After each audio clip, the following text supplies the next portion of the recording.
ተስፋ አደርጋለሁ። ለወትሮው የእግር ኳስ ጨዋታዎች የሚስተናገዱበትና 60 ሺህ ሰው የሚይዘው የፍራንክፈርቱ ኮሜንዝ ባንክ አሬና ስታዲየም ኢትዮጵያውያን በህብረ ቀለማት ደምቀው ውለውበታል። ይህን ቀን ለመታደምም ኢትዮጵያውያኑ ሩሲያን ጨምሮ ከተለያዩ ሀገራት ጀርመን ላይ ከትሟል። ጠቅላይ ሚኒስትር ዶክተር አብይ አህመድም ተስፋና እምነታቸው የተካተቱበት የሀገሪቱ ፖለቲካዊ ሁኔታና የለውጥ ጉዞ ላይ ያተኮረ ንግግራቸውን አድርገዋል። ኢትዮጵያዊነት በንግግራቸው በሰፊው ተቃኝቷል። ከጦርነትና ከግጭት ከድህነትና ከኋላ ቀርነት ሁኔታ ያልተላቀቀው የኢትዮጵያ ታሪክ አዲስ ባህል አዲስ ምዕራፍ ያስፈልገዋል ብለዋል ጠቅላይ ሚኒስትሩ። በኢትዮጵያ የፖለቲካ ባህል ውስጥ ብዙዎች የለውጥ ጅማሮች በመሳሪያና በአመፅ ተጀምረው በማሸነፍና በመሸነፍ በማሳደድና በመሰደድ የተደመደሙ መሆናቸው ለሁላችን ግልጽ ነው። አዲስ የሰላምና የእርቅ ምዕራፍ ከመሆን ይልቅ የሌላ ዙር ውጊያና አመፅ መጀመሪያ የሆኑበት አጋጣሚ ብዙ እንደነበር የትናንት ታሪካችን ምስክር ነው። አሁን ያላየነውን የምናይበት ያልሞከርነውን የምንሞክርበት ዘመን ነው። ምቾታችንን ተወት አድርገን መከራዎቻችንን ታክሰን ጥርሳችንን ነክሰን የምንሰራበት ለሀገራችን በተባበረ ክንድ የምንተጋበት ወቅት ነው። ዶክተር አብይ አህመድ መንግስታቸው ተቋማት ግንባታ ላይ እንዳተኮረ ተናግሯል።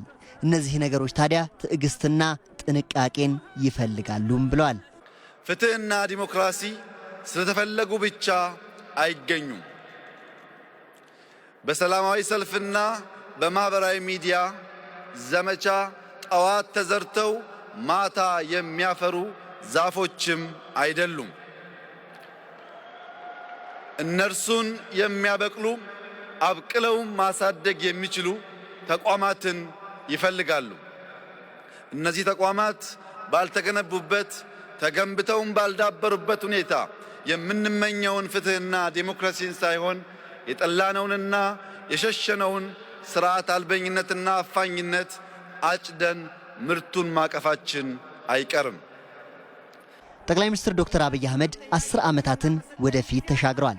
ከ10 ዓመት በኋላ ኢትዮጵያ እንዲህ ብትሆን ሲሉም ተስፋና እምነታቸውን አስቀምጠዋል። ችግሮቿን ሁሉ ትዝታ ያደረገች የማትፈርስ የማትቀለበስና ወደ ኋላ የማትመለስ ለሁላችንም የምትበቃ ለሌሎች የምትተርፍ የአፍሪካ ኩራት የዓለም ፈርጥ የሆነች ኢትዮጵያን አያለሁ። ተስፋ አደርጋለሁ።